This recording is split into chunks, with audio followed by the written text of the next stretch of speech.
Hi, I'm George Cox for ActonTV. We are enjoying the weather. I finally dusted off all my patio furniture and set it up. We hope you did the same. Coming up, information on the Real ID with Mary Maguire from AAA Northeast, the latest concert with the Concord Women's Chorus, in a media moment with Carol Linsey.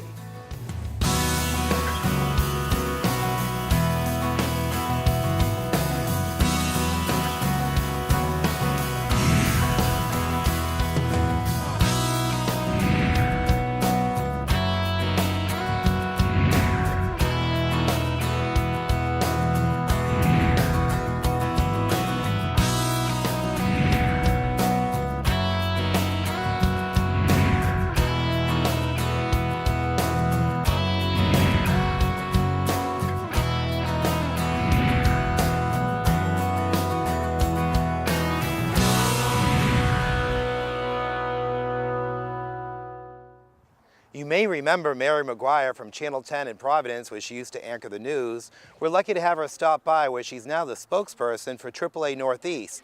Here is some information about the Real ID and the documents that you need to bring to save you time.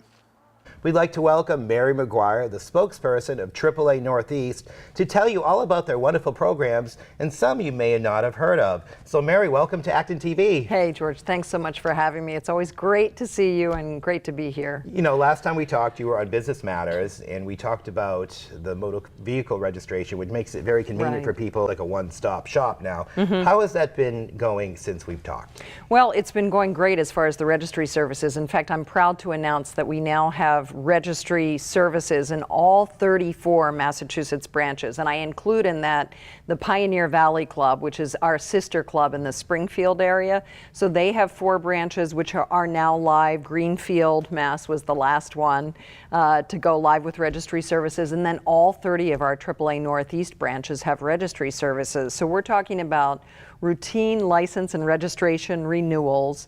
We're talking about duplicates. I mean, I'm sure you've probably lost your license at some point. I know my daughter occasionally will lose her license, so she'll get a duplicate license, duplicate registrations if you need one of those, duplicate state ID or state ID. So we do a whole bunch of different kinds of transactions. Veterans designation on the licenses, that's always a popular feature. But these are only routine renewals. So if you have any kind of an issue with your license, if you've gotten a ticket, or if it's a first license for you, if it's an origination, in other words, the first time you've really ever dealt with the registry, then you will have to go to the RMV. But you know, it's really been a tremendously successful program. People love it because the lines are shorter generally, or have been over the past months, than they are at the RMV. So it outsources some of the traffic from the RMV to our offices. It keeps our offices nice and busy, which is terrific. And it really benefits everyone. We only provide registry services to AAA members, but it really shortens the lines at the registry for everybody. So the preference is always for people to go online rather than stand in line. I mean, I think we would all agree with that. But if you do need to come in and get your picture taken and get another license, we take the pictures, we do it all. I should add that we have had longer lines recently because we are now also doing RMV Real ID transactions in our branches. And that has been challenging because you're probably familiar with the new rules on Real ID. I mean, this is a more secure license that is part of a federal mandate, state compliance in Massachusetts with a federal mandate to make our licenses more secure. So if you're traveling domestically in the US or going into a federal building, you will need a Real ID. But you don't need one until 2020, so I don't want to panic your listeners. But you know, it's always good to get covered, and a lot of people might not realize that you need to bring some special documentation to get a Real ID. Now, what do you need to bring when you come to AAA and get a Real ID? Right, so you will need a passport, a social security card, or an original birth certificate with the embossed stamp on it, and you will also need 2 proofs of residency that are no older than 60 days. Right. So we're talking about a utility bill, a pay stub. You can actually use the reminder letter that the RMV sends you to tell you that it's time to renew. Yeah, I saved mine because I have to renew May 15th. Or a lease, you could maybe do a lease or a mortgage bill or something like that. Right, anything that has your address on it and that's current within 60 days. So A lot of people don't realize that 60-day caveat, so that's something to keep in mind when you bring your proof of residency. But so you can go to the RMV website, RMV/ID, and that has all the information on it that you need. We also have it on AAA.com. You can link to the registry website from AAA.com/registry. So you can go online, find out everything that you need. You can start filling out the paperwork ahead of time. That way you won't have to stand in line quite as long, but I'm sure you've seen in the news that the lines are longer now because it takes a while to scan those documents and to verify them. You know what happened to me when I went to get my real ID? I didn't bring any of the documentation, so I waited in line for like an hour and a half, and I had to go back home. So, you know, it's good that people have this information so they know what to bring, so they're prepared, so they don't have to go back home. And for more information, please visit AAA.com. Coming up next, Jane Ring Frank, the musical director of the Concord Women's Chorus, to tell you about their latest production. My name is Jane Ring Frank, and I'm the artistic director of the Concord Women's Chorus. I'm here today to discuss our upcoming concert called Amy Beach and Her Contemporaries on May 12th. This concert is dedicated to women composers who were writing at the turn of the 20th century. My special guest today is Dr. Leanne Curtis, musicologist and advocate extraordinaire for women composers in the concert hall. And it's because of Leanne that this concert has really come to be. So welcome. Thank you so much, Jane. It's a pleasure. Good. Well, the centerpiece of this concert is really dedicated to Amy Beach and to her marvelous work written for women's voices called The Rose of Avontown. The piece has not been performed very often in recent times, so I thought maybe you could talk to us a little bit about it.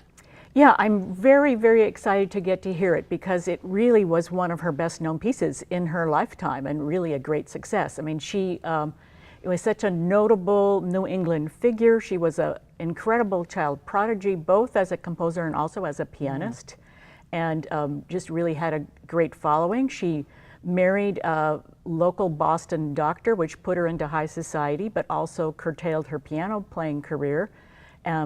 But then he helped her to focus on composition and urged her to do that. And so she wrote her big mass in 1891 that was performed by the Handel and Haydn Society. And that got her going on a roll of all these, you know, the symphony was performed by the BSO in 1896. And then she performed her piano concerto with the BSO in 1900. So The Rose of Avontown was right about the same time as the symphony, 1896, that she wrote it for a women's chorus based in New York City. So it was just coming out of all this popularity with these other big pieces that she was being encouraged to write. The piece, The Rose of Avontown, has fallen out of popularity, I think, certainly in the 21st century, but has come back with a kind of some energy, because it not only is the text so lovely and so emblematic of what was happening at that time, Victorian, but the writing is so extraordinary. And I thought maybe you could talk to us a little bit about the 14-piece orchestra that we will have and a little bit about this beautiful writing. Yes, I mean, it really is a gorgeous piece. I think she has a wonderful sense of lilting melody. I mean, I think the text itself, the whole notion of a rose as the symbol of a woman that's going to fade and lose its beauty, but still have its heart of gold. But I mean, it's a very sentimental text, and so we can see that would fall out of fashion now. But I think we can come back to appreciate the sort of the warmth, the heartfelt warmth that it was really representing at the time, and its whole. It was a very popular piece because so many people saw this as being a woman's role. Her role as the wife was really a central one. So, it really is beautifully written, and it hasn't been heard with orchestra because the orchestra parts have been in manuscript. So we were able to get these edited so you can play from nice, beautifully engraved parts now. One of the joys for Concord Women's Chorus has been the support of the Women's Philharmonic Advocacy. Not only some financial support, but these marvelous orchestra parts that you mentioned has really given us an opportunity that we're just reveling in rehearsing this beautiful piece. And around this piece, as the centerpiece of the program, we have been able to place a number of smaller works by women who were writing at the same time that are equally as beautiful, different, stylistically different women from, we represent France, we represent England, we represent the United States. And I think that it's been a joy. This program's been a long time coming, but it has been an absolute joy to have these women stand shoulder to shoulder and represent. And I thought maybe you could speak a little bit to the work of the Women's Philharmonic Advocacy supporting small groups like ours. Yes, I mean, we give small grants to encourage orchestral performances of music by women composers. And, you know, I think the orchestral realm, it's like the more personnel a piece takes, the harder it is to get something performed and to get it, you know, a commitment. You know, it's a big financial commitment to get a professional performance. So we want to encourage that. And so we have had a lot of enthusiasm for these grants from smaller ensembles. I mean, obviously big, huge ensembles aren't going to spend a lot of time on them, but you know, the interest has really been very, very heartening. And to get some pieces like this heard and back in the repertoire. And one of our staff members, Chris Trotman, he loves Beach's music. He's going to come up for the performance. He works in Baltimore. He's the one who did the audition, so he's very, very excited too. I mean, I think you do hear some of the influence from the symphony in the piece, that she was able to learn a lot about writing for orchestra from writing the mass and also writing the symphony. And you know, just has some beautiful melodic work and beautiful control of the orchestra. So. And then the whole context, I mean, it's all in the, you know, the whole late 19th century context of women composers really starting to come into their own in, you know, in the United States and in Europe. So Lily Boulanger, you know, had a very, very different life from Amy Beach's. I mean, she was part of a very musical family, and Nadia Boulanger is her better well-known sister. Nadia is known as a teacher of many, many famous 20th century composers. But I mean, Lily was such a prodigy in composition herself, and you know, won the Prix de Rome. Was the, you know, known for that, being the first woman to win this famous prize that was given in Paris. So I'm excited to hear her works as well. So included on the program, and Lily Boulanger's Les Sirènes, the Mermaids, and it is an extraordinary melodic piece, soaring. And talk to us just a little bit about Lily's very short, abbreviated life, but this extraordinary output of beautiful instrumental choral vocal music. Yes, yeah. I mean, she's born in 1893. And then she gets tuberculosis, I think, or pneumonia, and I describe different ways. Pneumonia, and then I think eventually Crohn's disease. I mean, she has intestinal difficulties really her entire short life, and then dies in 1918, dies just at the end of World War I, but really writes with such intensity. And the last few months of her life was dictating music to her sister because she was too weak to write it herself. But really, her music that survives is very, very treasured by, you know, especially the few pieces that we've gotten to know so far. So I'm very excited to get to hear these pieces. And another little jewel on the program is something right in your wheelhouse, which is one of our favorite pieces written for women's voices, a tiny jewel, the Ave Maria by Rebecca Clark. And I thought you might want to tell the audience a little bit about Rebecca Clark and the Rebecca Clark Society. Yes, I mean, Rebecca Clark is a composer very dear to my heart, born just outside of London in 1886, and she died in New York City in 1979, had a long life, and wrote most of her music in the earlier part of her life, and really nothing after her marriage in 1944, except maybe one or two pieces. But she's best known for her music for viola, and she was a violist herself, and some chamber works and songs. But these choral pieces were quite extraordinary because they weren't known at all and apparently never performed in her lifetime. A Catholic friend encouraged her to write this piece, the Ave Maria that you're doing, and to send it to a Catholic church in London, but apparently it still wasn't performed, you know, until, you know, about 20 years after her death. So it's really a lovely little a cappella gem. So. It is, and I think the audience will really enjoy that she looks back over her shoulder to, it's a perfect motet, an early music motet written with contemporary harmonic language, and it's something that really is a favorite of our yes. ensemble. Yeah. So I'm hoping that this kind of odd program that we've put together is a very rich and textured representation of what was happening at the time. And we've even decided to add some instrumental music, some solo vocal music, Boulanger's little gems for violin and piano. Yeah. You'll hear one of those, the Nocturne. And I thought maybe you could just speak to the sheer volume of music that was being written at the time.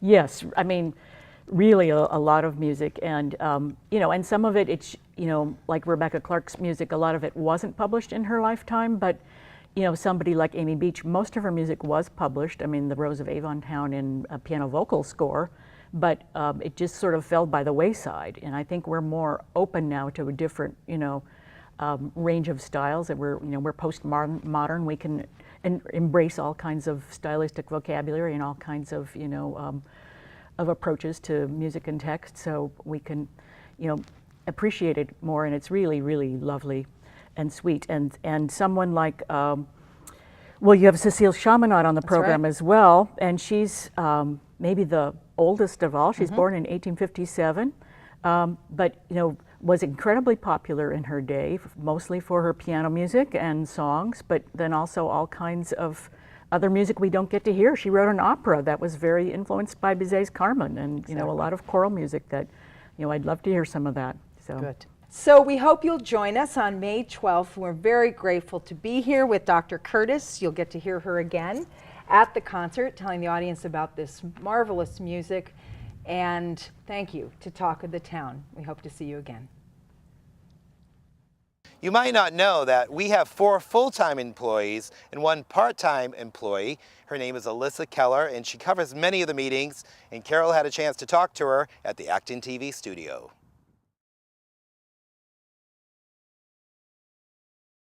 Hello and welcome to Media Moment. I'm Carol Linsey, and today we are talking with Alyssa Keller, who is a production assistant at ActonTV. Welcome, Alyssa.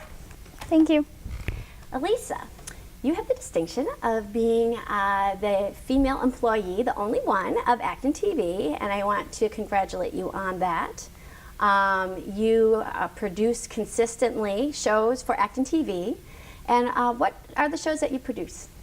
I cover the finance committee meetings and the school board meetings, and then occasionally other things will come up that I'll do, such as the League of Women Voters meetings. Great. So how did you get started on this path, this production path? I actually got started wanting to get into animation as a young kid, wanting to work for Disney. And so I initially was devoting all my time to drawing and doing work like that. But then as I started getting like into high school, I also added, you know, music as a potential. I play the flute. Oh, beautiful. So that, you know, was another thing I thought, well, maybe I can also get into music department. And then several years back, I just kind of started to think that, you know, I still love the animations, you know, it's a passion of mine, but I was afraid that what if I get doing it as a job and then it turns into, from something I love into, oh God, you know, work. And so I actually was just looking through the community ed book for Acton, and saw that ActonTV was doing a free video production class a few years back, and I thought, well, you know, it sounds like fun. I love film, and figured it's a free class, why not take it? And that just kind of, from taking that one free class, that actually was how I got my job here. Excellent. I signed up for the mailing email list to be a volunteer. Got an email, hey, we're looking for a production assistant. Awesome. And that's how it happened. That's so great. And so now you have a blend of the art and the business. And it seems like it's working for you. I mean, it is, of course, work. I mean, when I went to a committee meeting, I saw you filming it, and I saw a school committee meeting here in Acton. You were very intent and focused, you really just could not take your eyes for a moment off of what was going on because you had to change with people talking, and so there's a lot of concentration involved, and long hours. That was a long meeting. That meeting was from 7 o'clock to what was it, 11? Yeah, it was at least 11 o'clock. Yeah. So you are definitely working, but also it is an art form, putting together the film in such a way that is interesting and goes with the flow of the conversation.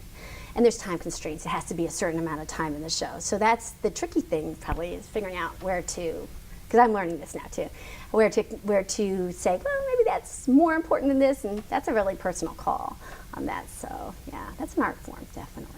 Well, congratulations on that. Yay. Yeah, thank you.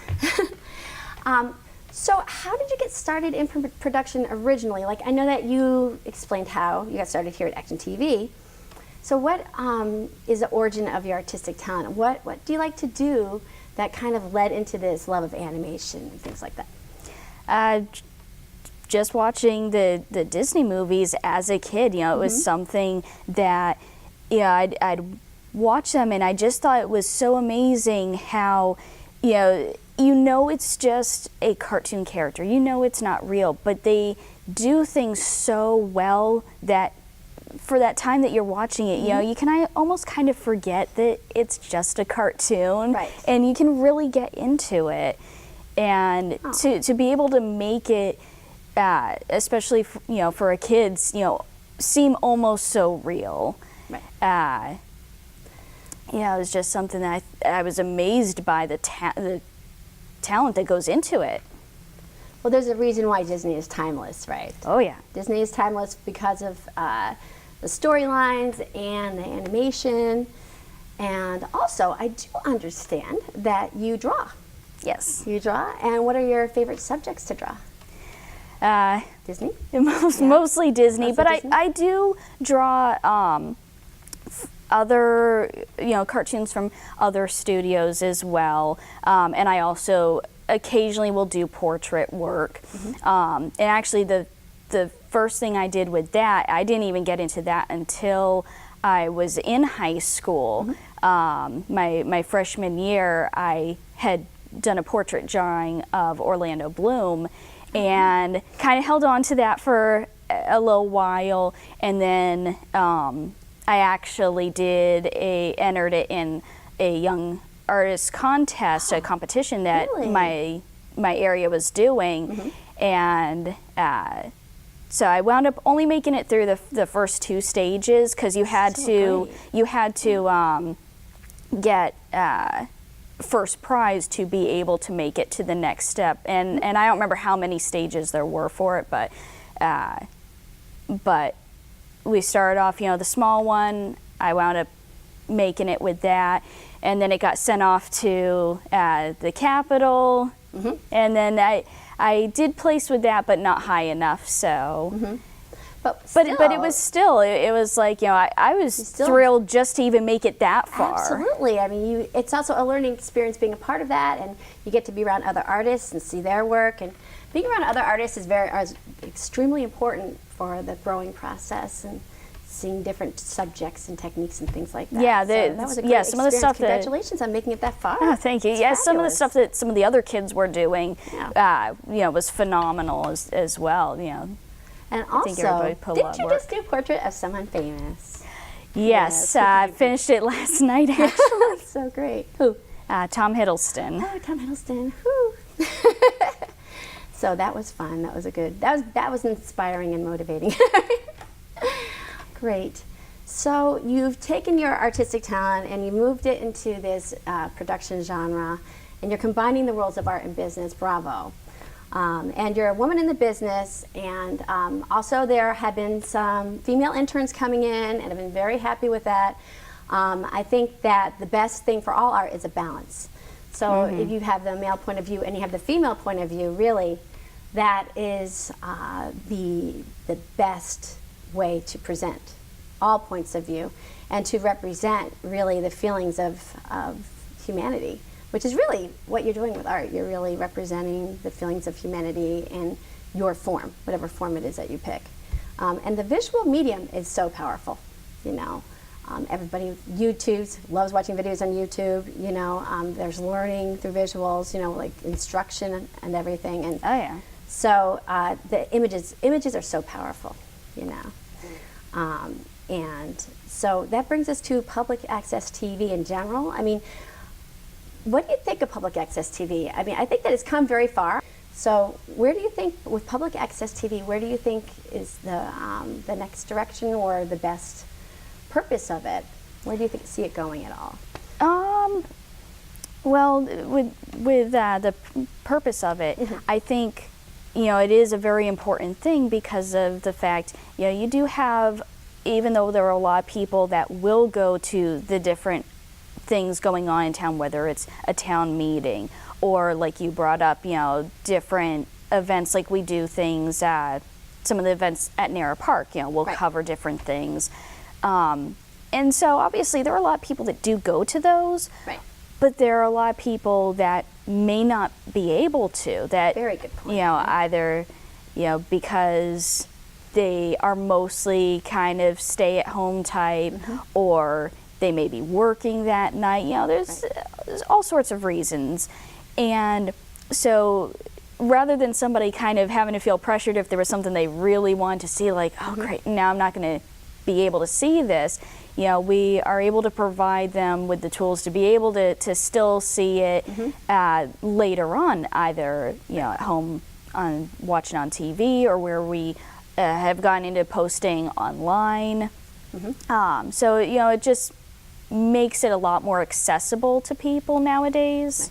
I really like your point about making things available to people who can't necessarily go, because not everybody is able to be ambulatory for whatever reason. So it's very wonderful that they can tune in and see what's going on in the community and feel like they're in touch. It's very important for the sense of community. And it is for the community, public access TV. Yep. So it's a great way to connect with your neighbors and friends and to be in touch with things going on. So I think that's a really great point, Elisa. And last but not least, do you have anything to say for those women out there who, I mean, there's a lot of cameramen you see walking around with a big equipment, you know, and it's very inspiring, I think, for especially such as for the young interns who are coming in here, and even for myself, you know, I really think this is a wonderful venue for people to be a part of things and to learn from. So what would you say to someone, to a young woman coming in and seeing, you know, a lot of gentlemen, you know, operating the equipment and doing things like that? What would you say to her as just a little bit of advice or wisdom or anything to add? Well, I would definitely say not to feel daunted by it, because admittedly, when I first started working here, it was a little bit intimidating, because I had learned very quickly that I was the only female. And so, you know, just kind of going with that, I was thinking, you know, oh geez, you know, I'm the only one here. And so, but very, very quickly, the ActonTV staff, they were not only showed that they're all very nice, very friendly people, but they showed me very quickly that they were going to treat me just the same as the rest. So it was kind of like, you know, okay, so I had absolutely nothing to worry about, as it turned out. Right. I think it's a very warm and welcoming environment here at Definitely. ActonTV. And you have come very far, and you stand as an example to all the young women out there who are really interested in this business, being on the other side of the camera, not just in front of it. So I'd like to thank you very much for joining me today, Elisa, and thank you for joining me today at Media Moment, and have a wonderful day. Thank you, Carol, and you can watch her show, Dance Off, on ActonTV.org. If you have a story idea, maybe you're in a nonprofit, you want us to come out and do a segment on your organization, then drop us a line. I'm George Cox for ActonTV. We'll see you again next time. And hang a pearl in every castle.